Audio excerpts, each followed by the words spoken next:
Okay. Okay. Okay, we have people coming in. Hello, everyone. Welcome. Um, yes, you're coming in. Please let us know where you're tuning in from. We always like to know where folks are coming from. Um, we haven't had a virtual event in a little while, so I know some of you are regulars at our virtual events, so it's great to have you back. Um, let's see if recognize any names. Yeah, I recognize a few. All right, so I'll just go ahead and get started. Please feel free to use the chat. Please talk amongst yourselves while we're talking here. If this is your first time here, hello, welcome. I'm Omar Acevedo, and I'm the Literary Program Coordinator at the Mark Twain House and Museum in Hartford, Connecticut. Thank you for joining us for this virtual program for The Stolen Queen.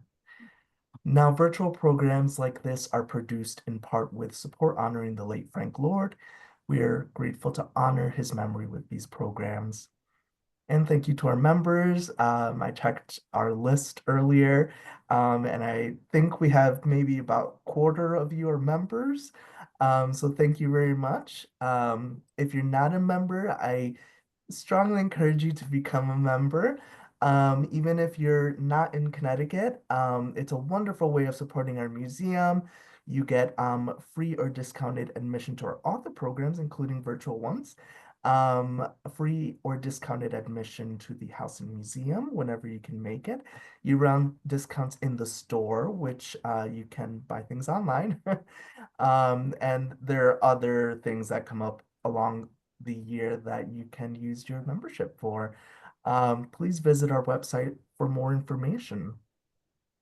One example is that we have Ron Chernow coming in June 10th, and members get early, they get the early announcement. They get to buy tickets early, so membership has a lot of benefits. So now I'll turn to our guests. Our author, Fiona Davis, is the New York Times bestselling author of 8 historical fiction novels set in iconic New York City buildings, including this evening's The Stolen Queen, The Magnolia Palace, The Address, and The Lines of Fifth Avenue, which was a Good Morning America book club pick. Her articles have appeared in publications like The Wall Street Journal and The Oprah magazine.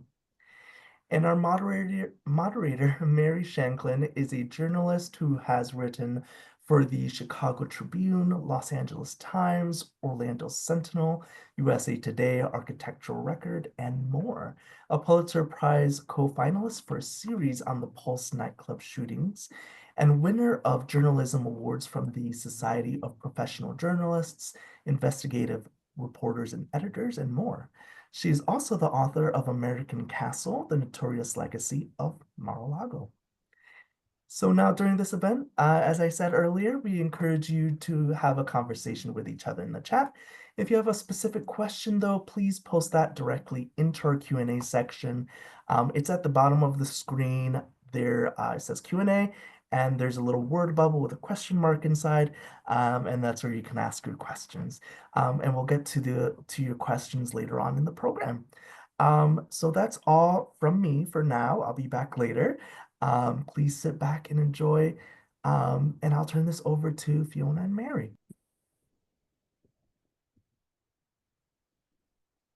Hello, everybody. I'm going to just jump in. I'm the moderator. Thank you so much for your time coming here, hopefully from the comfort of your home. We have a real treat for you tonight, and we really want to thank Omar and the Mark Twain House for highlighting authors such as Fiona. And I don't know if you've had the opportunity to read her book yet. I know probably some of you have. But I did, and I found it interesting on so many levels. I wanted to start off by telling us a little bit about what led you to this idea. You've gotten so good at picking. You kind of you have a theme going. Yeah, yeah. Thank you. And thank you, Mary, for doing this. I'm really honored. In fact, I wish I could interview you, to be honest, because it sounds like a lot, just everything you've done is pretty incredible.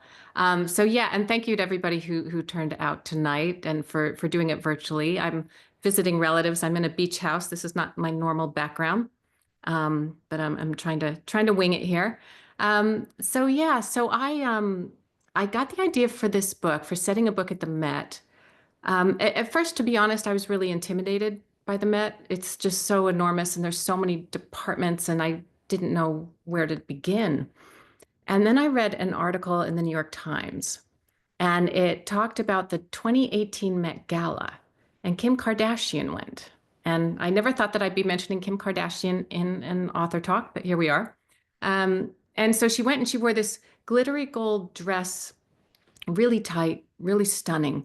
And at one point, she stood next to this glittery gold sarcophagus that the Met had just bought the year before for $4 million. And the photo was really interesting and it went viral, as you would expect.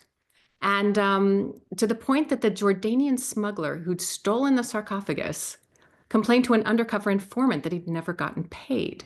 And this got back to the Manhattan DA's office that has a whole unit on stolen art. And they did some investigating and they found that the papers had been falsified and the Met was forced to return the sarcophagus. And I thought, what an incredible mix of pop culture and ancient art, all embodied in one building. And that's when I knew that's what I would do. I would take the Met Gala, I would take the Egyptian wing and focus there. So much material, and how could you resist, the Kim Kardashian storyline in there? It really is reflective of the book, that you go from, a little bit of pop culture to, a deep dive into Egyptian artifacts. I was so interested in another thing that I guess that you found out along the way was how you came to learn about the actual female pharaoh on whom your character Hothakari was based. Yes, yeah, that was interesting. And keep in mind, Kim Kardashian is not in the book. It takes place in 1978. So there's not we don't have to worry about her popping in and out.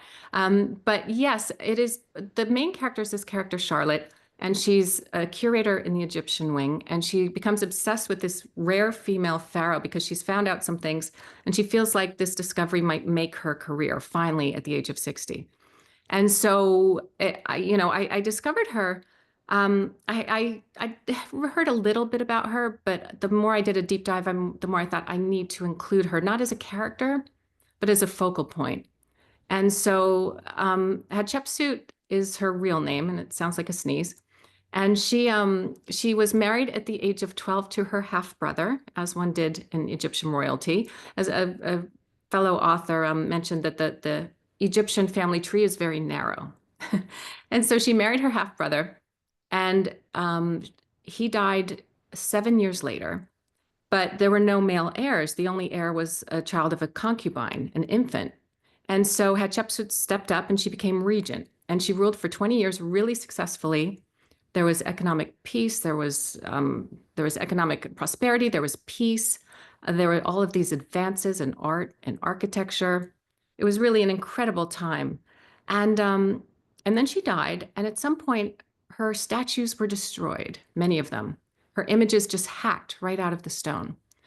And the people, the curators and everyone who were looking into this said, well, it must have been because the stepson, when he attained power, was really angry at the way she kept him from the throne for so long. And so that's why he did it.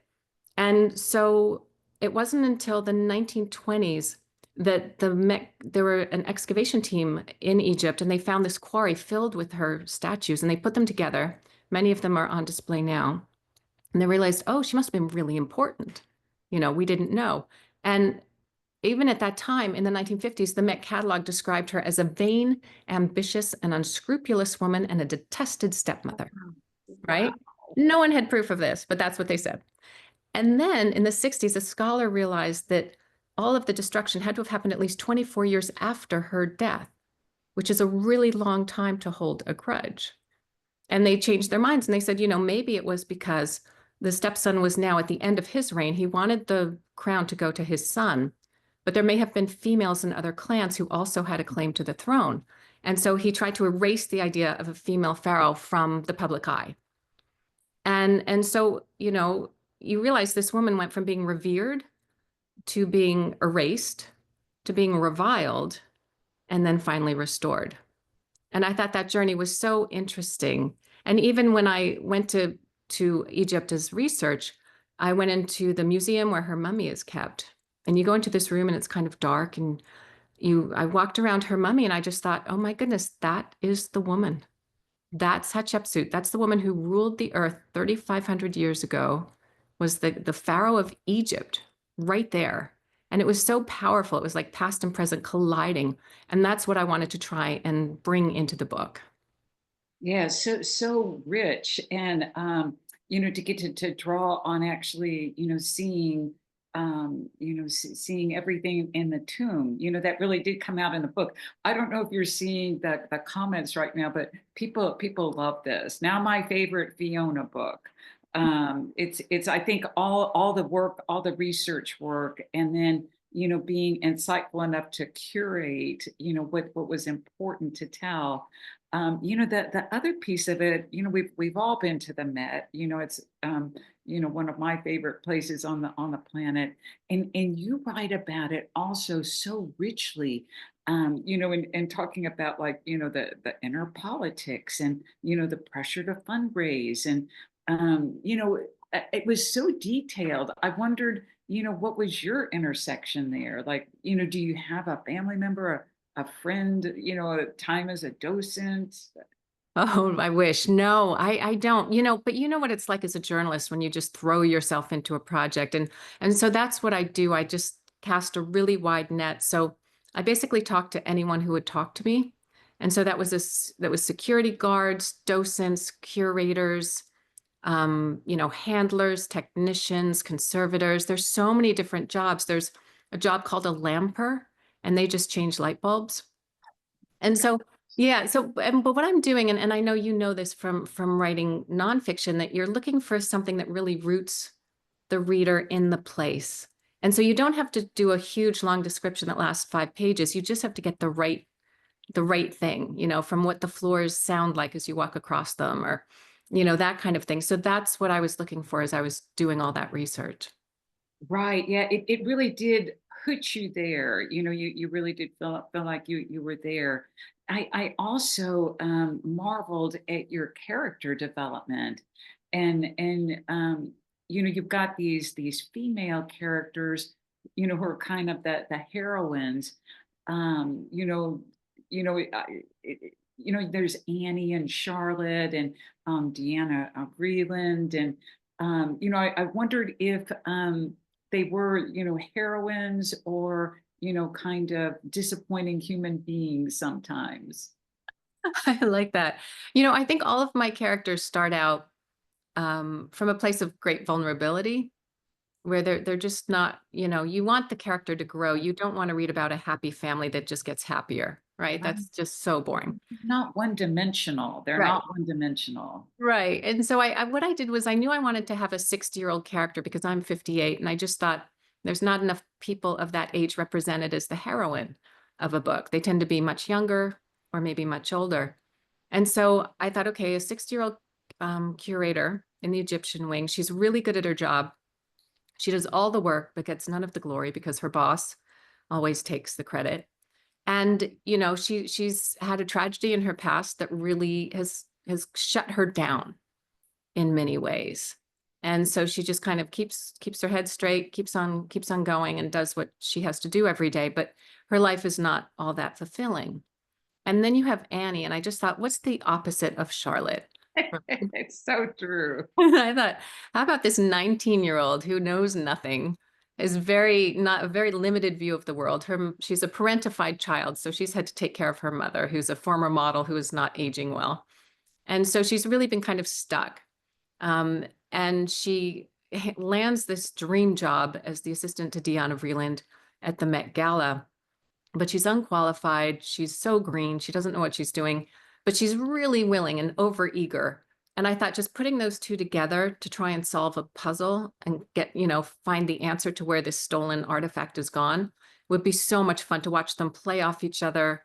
I like I like to say it's about mothers and daughters. It's about female friendships. And for Annie, at least, she's a woman who's looking for a way to move in the world.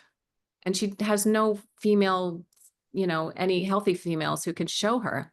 And so she turns to Deanna Vreeland, and then she turns to Charlotte, and she's just desperate for someone to show her how to live. Oh yeah, she does more than turn to them. She just kind of like Moms, yeah. right, right.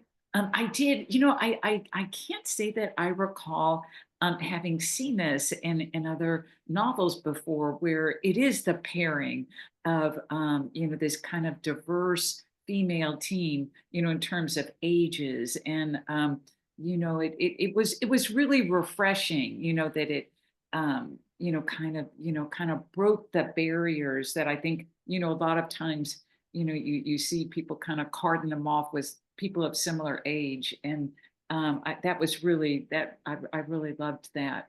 Yeah, Um, it was fun to do for me too, because their what they're trying to do in the story, it's not about their love interest.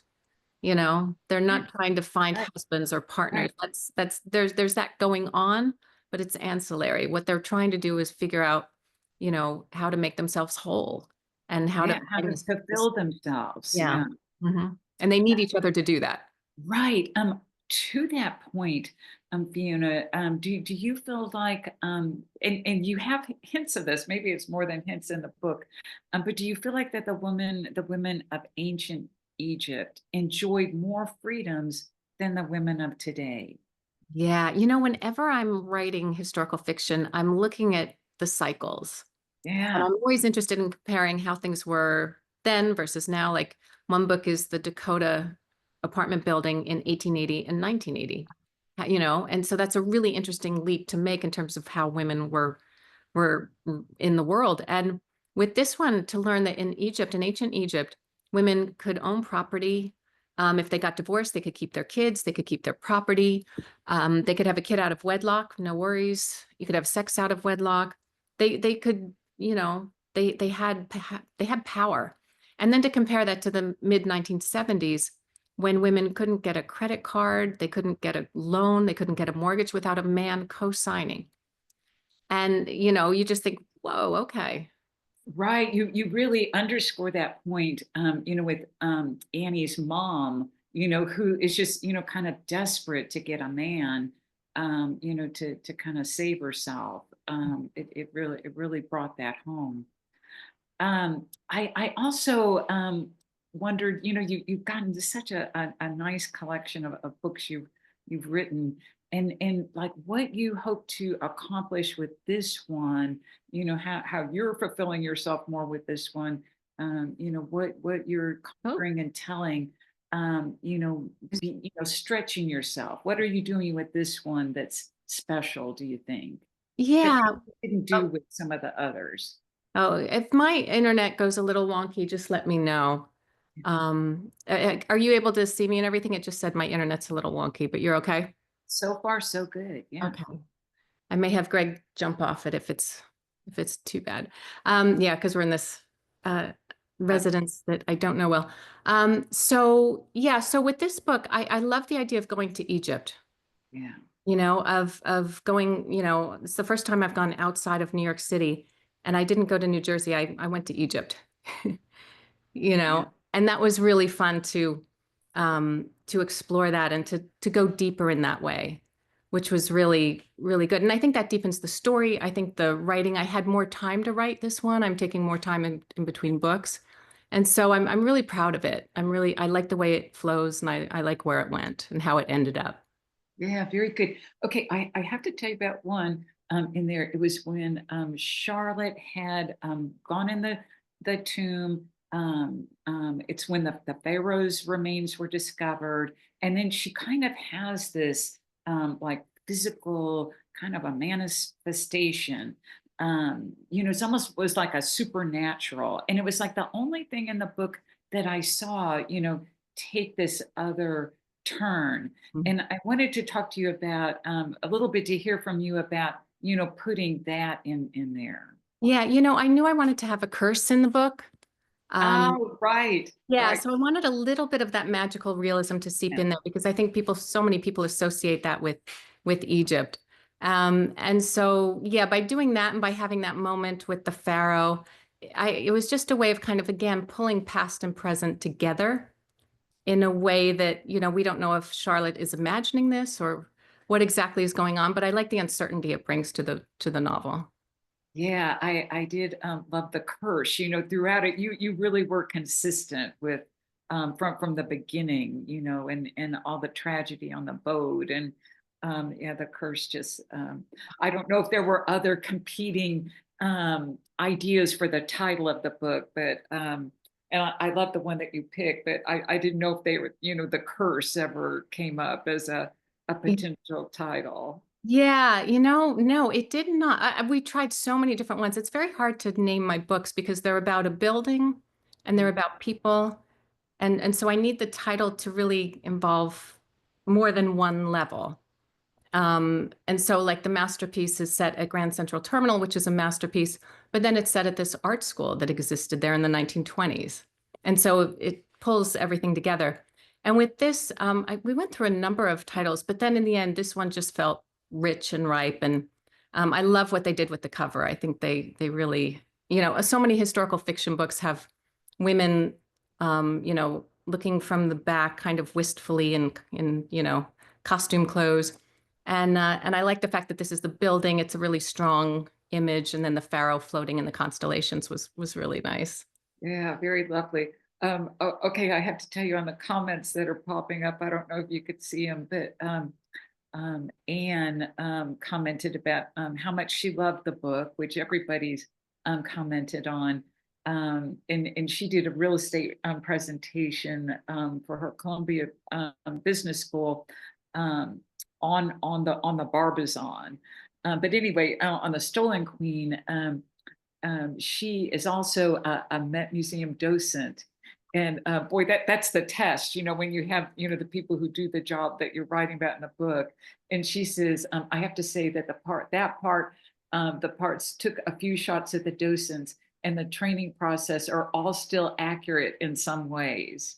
Yeah, I was so blown away. I spoke with a docent for a long time. In fact, I'm doing a talk with them next week, which should be Yeah. really fun at the Met. But yeah, it was fascinating learning how hard it is to become a docent. It's almost like getting a PhD. Not everybody makes it.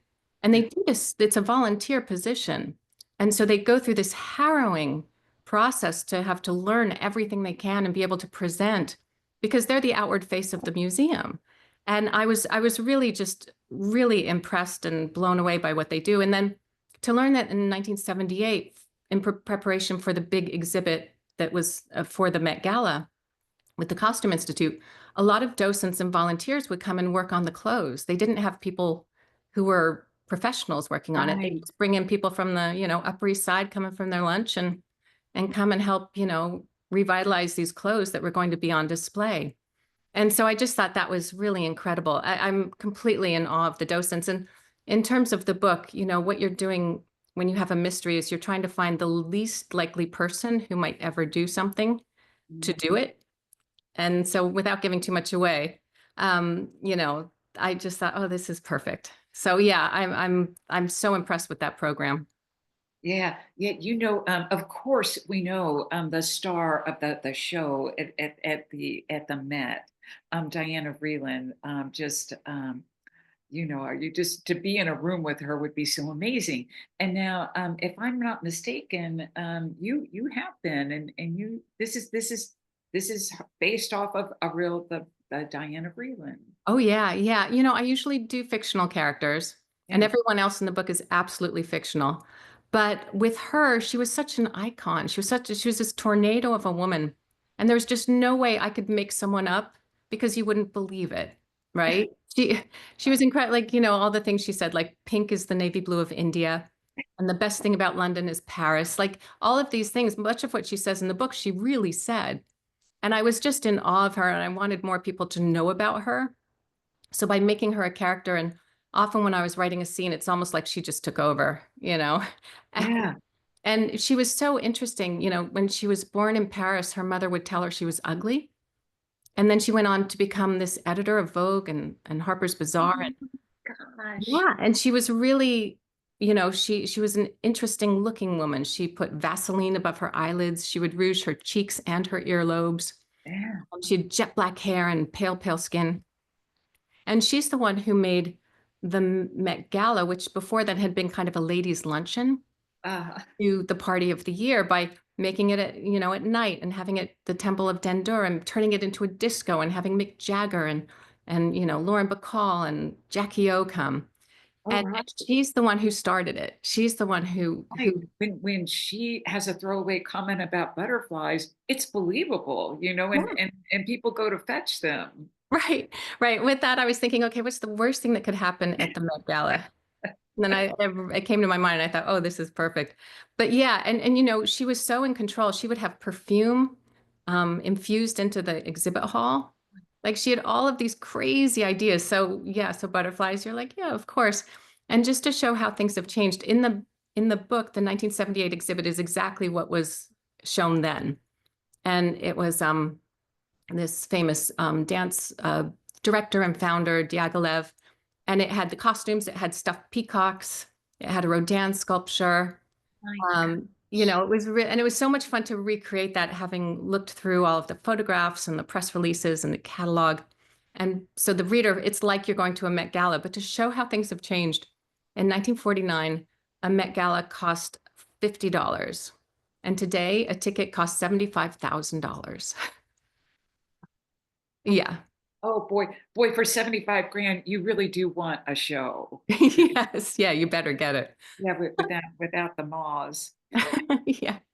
Yeah, she was so I do have to ask before we leave her. So then in writing about her, like did you share that you were gonna do this or you If know if someone has passed away, you can write about them.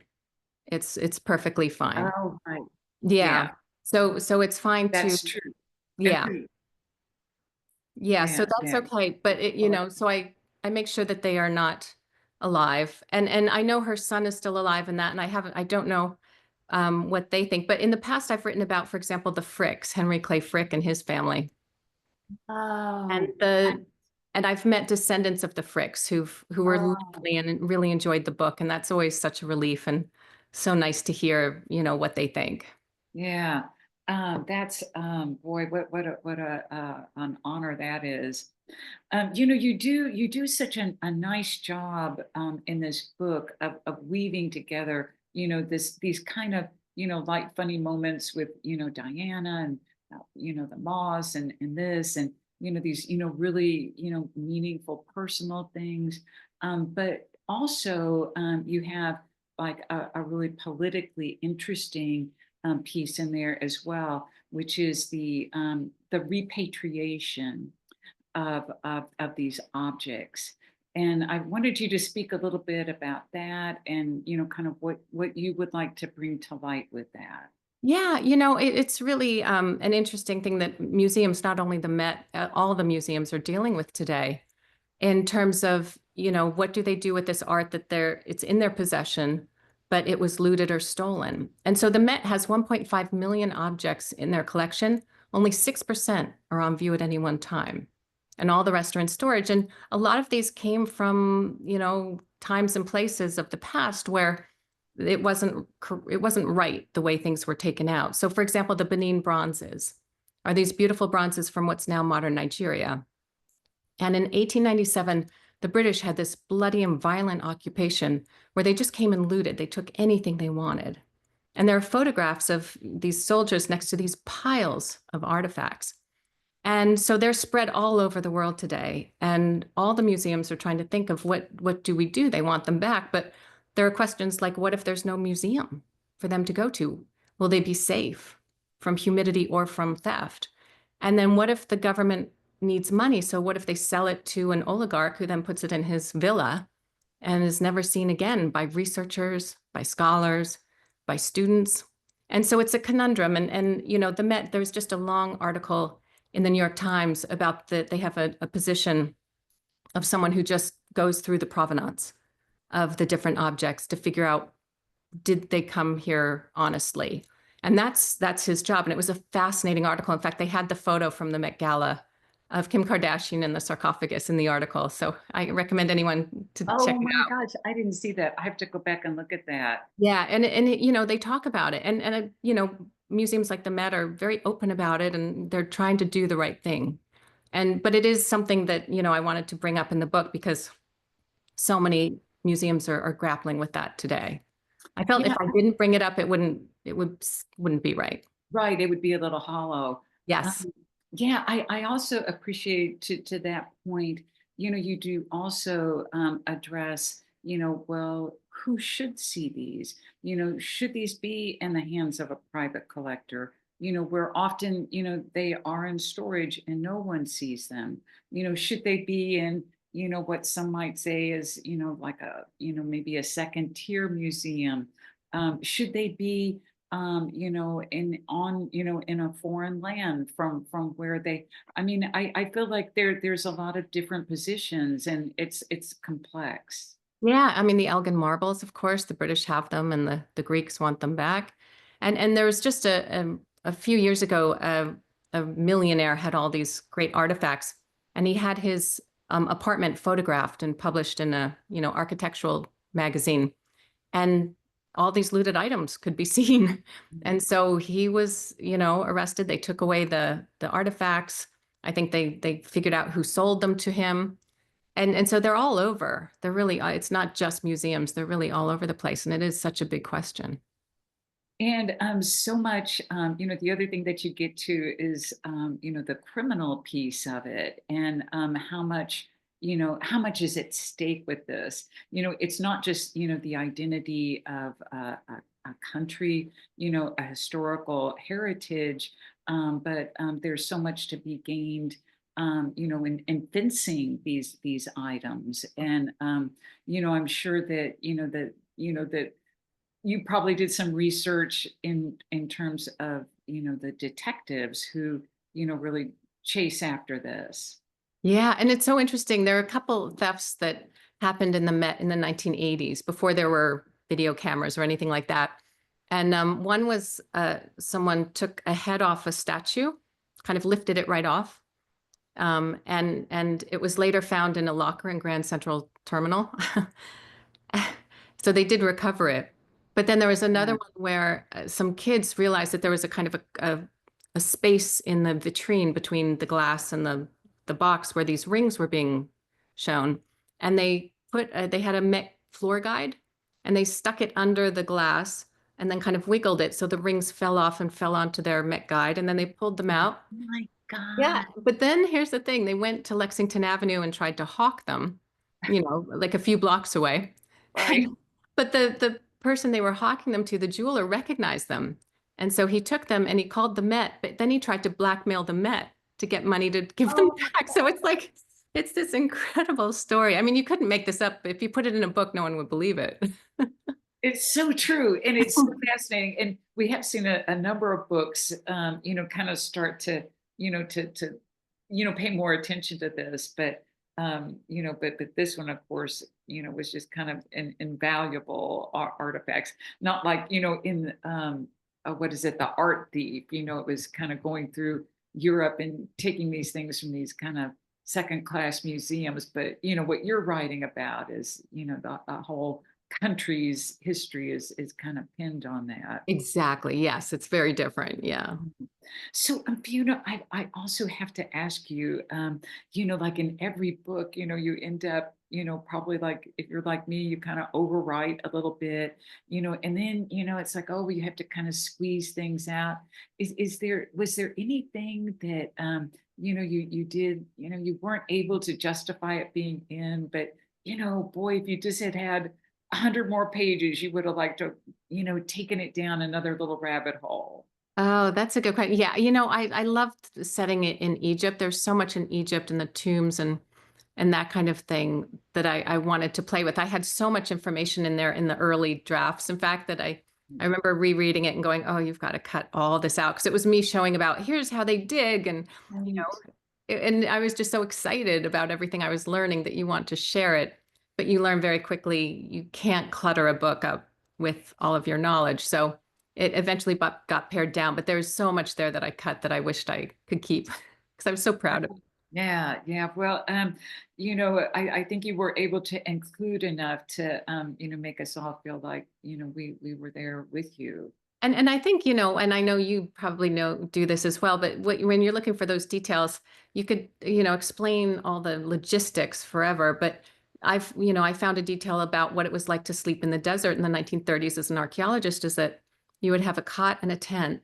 But before you went to bed, you'd fill these, cups filled with water, and you'd put one under each leg of your cot so the scorpions don't climb up. And they thought, oh, that has to go into the book. And that's what you want. You want something that makes everyone go, oh, yeah, now I'm there. Right, right. And people understanding, what life was like there. And also I felt like, when you were including details, a lot of times they were relevant to the plot of the book. Yeah. Just these little little, even, the costumes, everything. Yeah.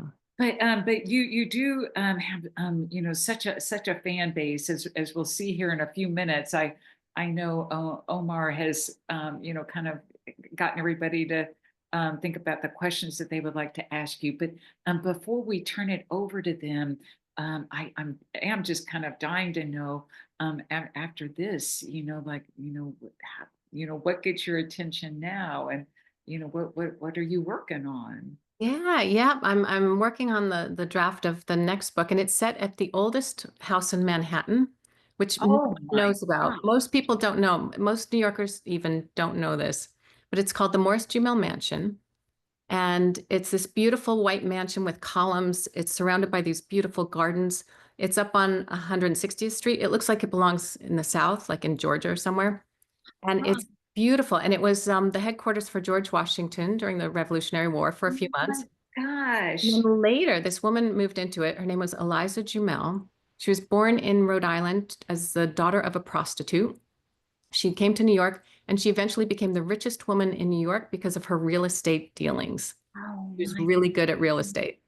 And her second husband was Aaron Burr. And she divorced him pretty quickly because she realized he was after her money. And she hired as her divorce attorney Alexander Hamilton Jr.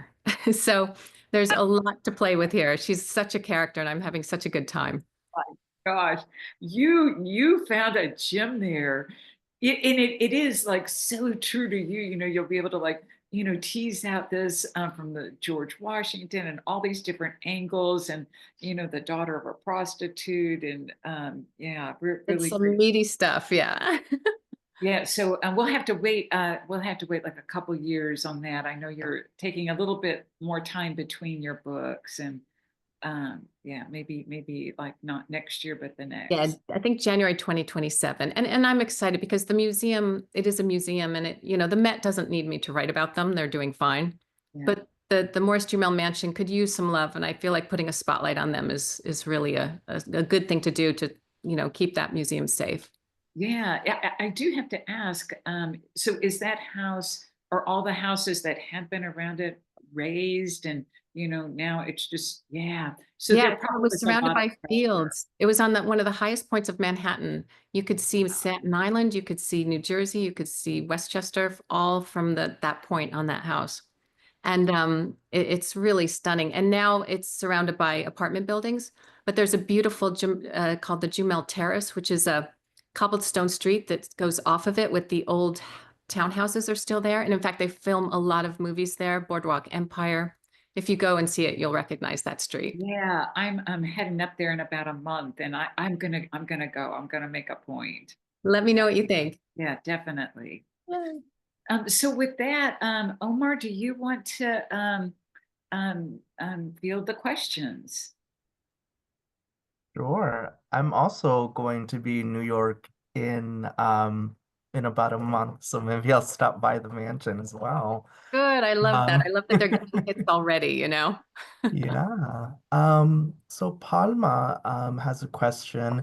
How long does a book like this, or how long did this book take to research? Yeah, I do about 3 to 4 months of research. So, but it's pretty intense. I'm just ingesting everything I can, talking to everyone I can, and learning as much as I can. And from that, the characters start to develop and the plot will start to develop. And I'll hit a point where I'll have the first line in my head, or I'll know what the character, who the characters are, what they want, that I'll be ready to start plotting it out. And then Mhm. I plot it out pretty carefully. Um, and then, if there's two timelines, braid them together. And I always joke around that that's the 2 weeks that I'm drinking a lot of wine at night, because it's so hard to do that and keep the mystery going and not give it away in one or the other. So once I have that, though, I have a roadmap, and then I write the book, and it goes through about 10 different drafts before it's ready. Oh, wow. And that's about a year and a half. Yeah. And Anissa actually has a question about how do you write a dual timeline book? Do you do it straight through, or do you just write each timeline separately and then well, I think you said you sort of weave things together, right?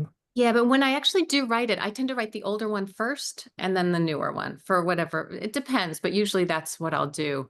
And I like to have an element of mystery, so people are turning the pages. And so that's really the key. If I'd known how hard it is to do that, I would have never done it in my first book, but then I got stuck. And it is fun. It's like an engineering problem. Yeah, yeah. Um, and I want to encourage people to continue asking questions. Um,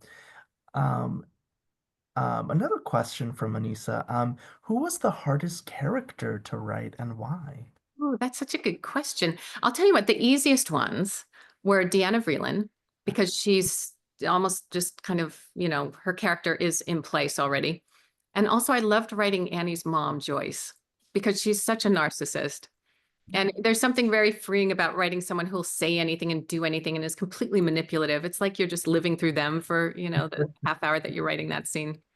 So I did enjoy that. The hardest one, that's a really good question, would probably be Charlotte. Was tough because at first, my female characters tend to be really bitchy and tough at first in the early drafts. I think I'm working something out clearly.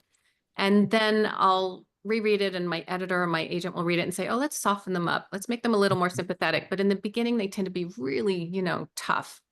And so that was with Charlotte, the journey to figure out how to get into her, without making her too, um, like a limp biscuit, Yeah, making her, that mix between strong and not weak, but vulnerable. yeah, yeah. I totally understand. Um, Deborah is wondering, this is an interesting question. Are there any aspects of your characters that remind you of yourself? Oh, it's so fun. My first book, the character is a journalist, and I was a freelance journalist at the time. And so it was just easy to, if you have someone who you need to be snoopy, Yeah. that was great. Okay, that's what I'll do. But since then, I find the characters really do take off on their own. If I made all of my protagonists like me, it would be kind of boring, I think. And so what I do tend to do is find someone, a real person, usually a star, who I think resembles what they would look like.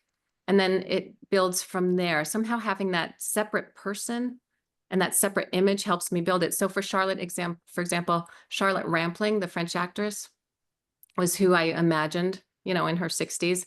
And for Annie, there's a character, actress Merritt Weaver, who's really just wonderful and quirky.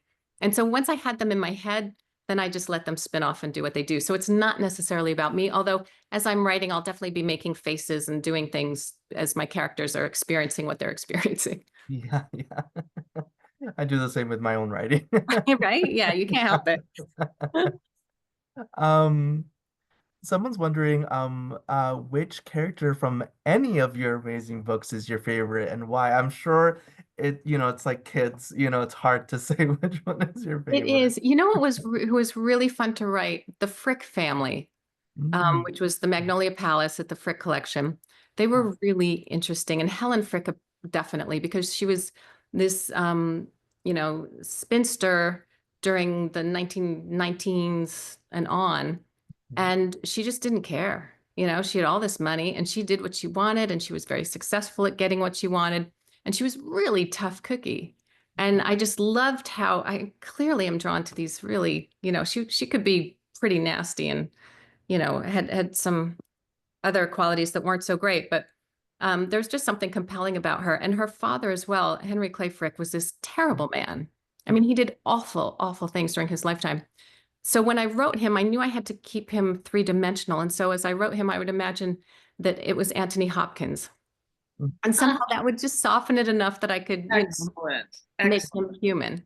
And the family had gone through some terrible tragedies. They lost a young daughter in a horrible way. And so you could see why they became dysfunctional. And so I wanted to make sure I represented that. Yeah, yeah, yeah. And similarly, do you have a favorite setting? Is it the Frick Mansion? I love the Frick, which is reopening, Yeah. by the way, very Yes, soon, yes. So April I'm so 17th. excited for that. Yeah. Yeah, they're all interesting. I loved getting into the Dakota. Mm, That was interesting because I'd never been inside. I didn't know anyone who lived there. And when I finally got in, it was so eerie. The hallways are really narrow, but the ceilings are really tall. So there's this feeling of compression as you're walking around and everything's dark, dark wood. So yeah, I'd say the Dakota was really interesting to get into just because of its history. yeah, yeah. Vicky says you wrote a novella with Greg Wands.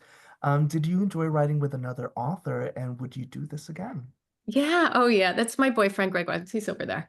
And yeah, we had such a great time. We both had some downtime, and we came up with this idea for a novella that would be audiobook first. And it's the 1920s Prohibition era. It's a woman running a criminal empire out of the penthouse of the Plaza Hotel, her getaway driver, who's a young woman, and a detective trying to bring them down. And, it was just a really fun mix because he writes thriller. And so we kind of combined history and this suspense and thrill and had a blast. And yeah, it was really we had a really good time doing that for sure. Awesome. We don't have any more questions at the moment. If anyone wants to ask any more questions, I don't know if Mary, if you have anything else Oh, you want to yeah, ask. I have an endless supply of questions. So we're talking about like some of the scenes and things, and I think one of the scenes that always I came back to in The Stolen Queen was on the ship. What happened on the ship. Mhm. And I want to, if you wouldn't mind, I would appreciate hearing from you a little bit about, because you could go to the Met, you could go to some of these places, but how did you bring that to life? And that was such a retching experience. Yeah, yeah. What I did with this book, going into it, I knew I wanted to write about mothers and daughters because I'd never done that before. I don't have children. And so I always felt like I'm not really qualified. And so, let's keep it all adults. I might have a teenager who'd wander in a room and sulk and then leave. But I just didn't, that. But then I lost my dad a couple years ago. So my mom and I really got very close. We were close, but you just tighten up as a family. And I thought, okay, now's the time. Let's write about mothers and daughters. And so that's what I did going in, which made writing that scene really harrowing. But knowing how things ended up, I knew I just had to be as specific as possible. But yeah, it was hard to even edit that scene because it was awful to revisit. It's a hard thing to read. Um, but I knew I needed something that Charlotte would shake her up, shake her to her core, so that way the rest of the novel could made sense of why she did what she did, what her choices were, and then hopefully at an ending that's very satisfying and compelling and surprising, but still feels inevitable.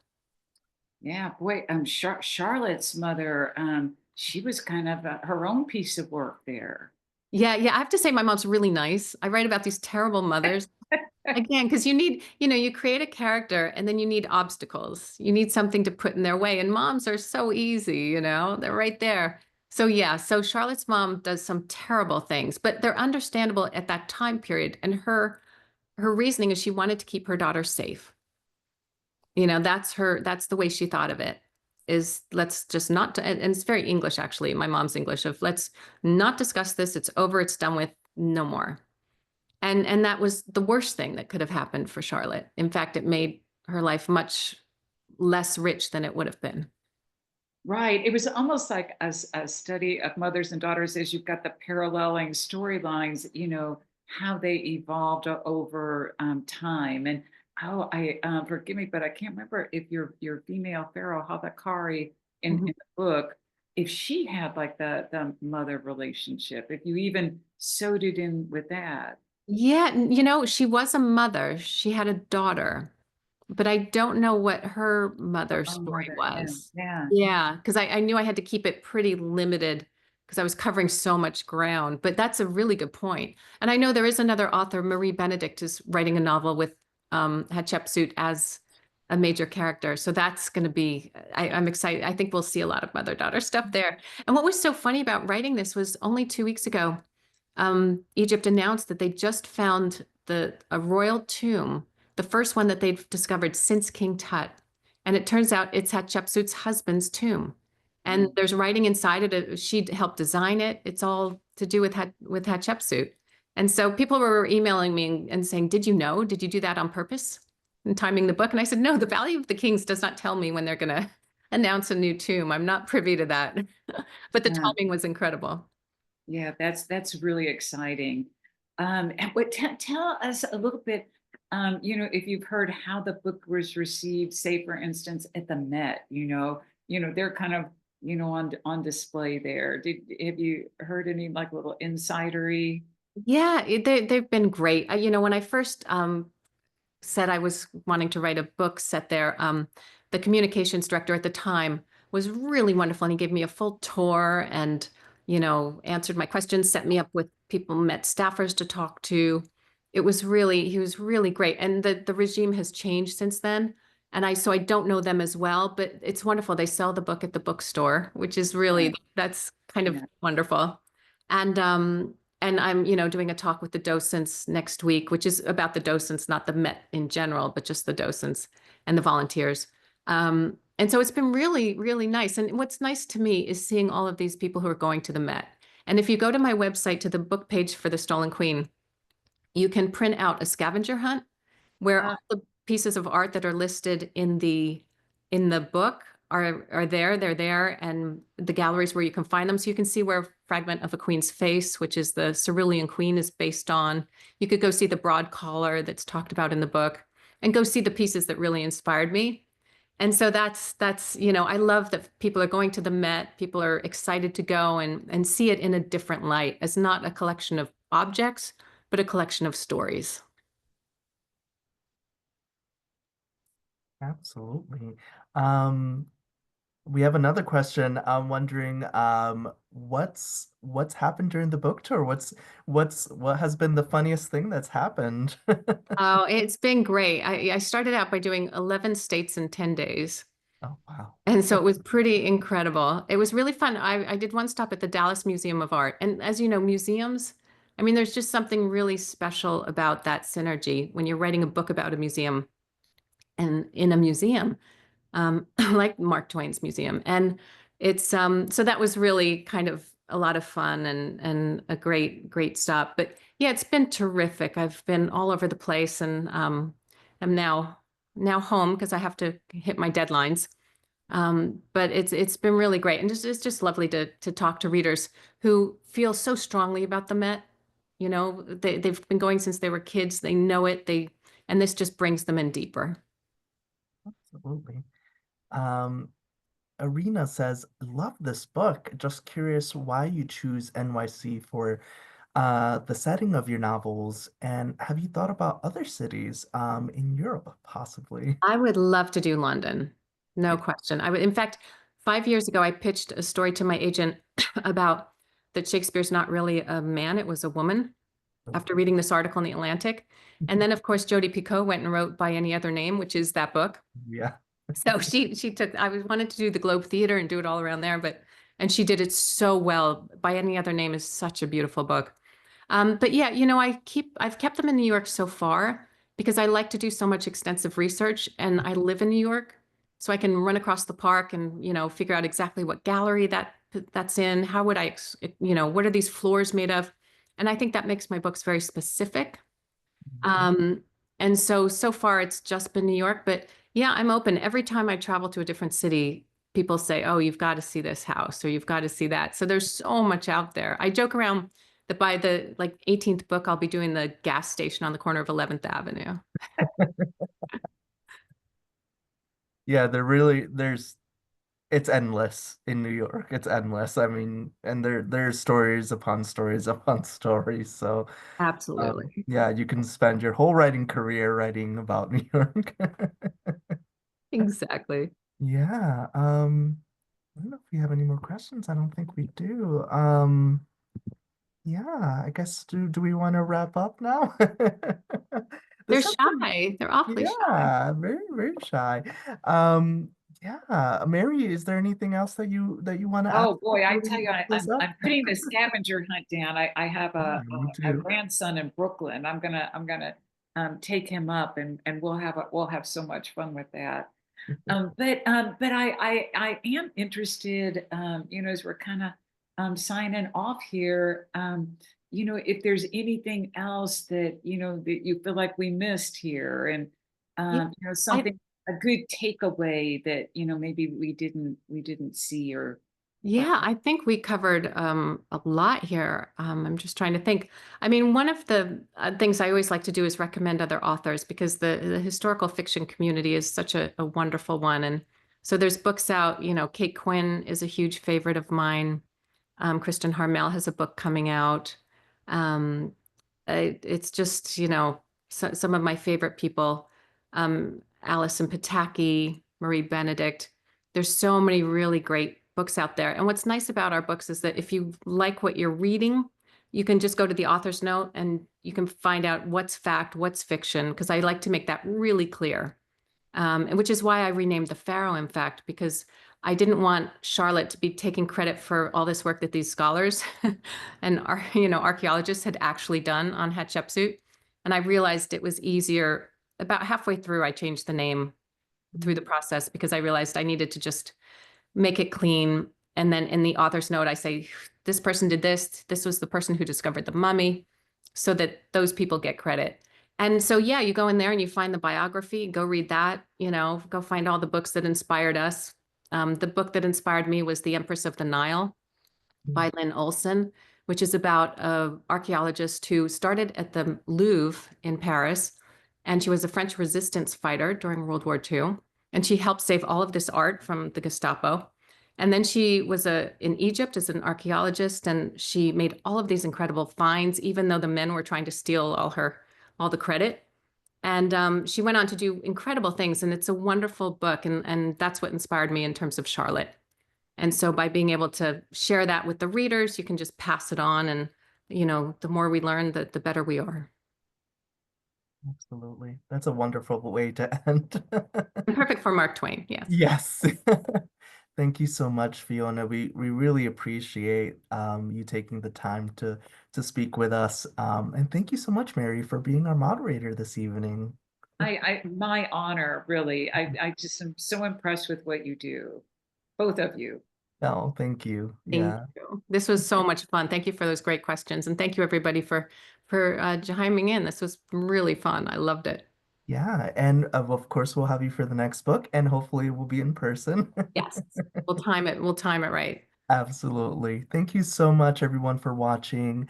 And for your questions, please, please, please buy The Stolen Queen. If you haven't, you can do that through our store. And please join us again. Have a great evening. Thank you. Thank you. Everybody.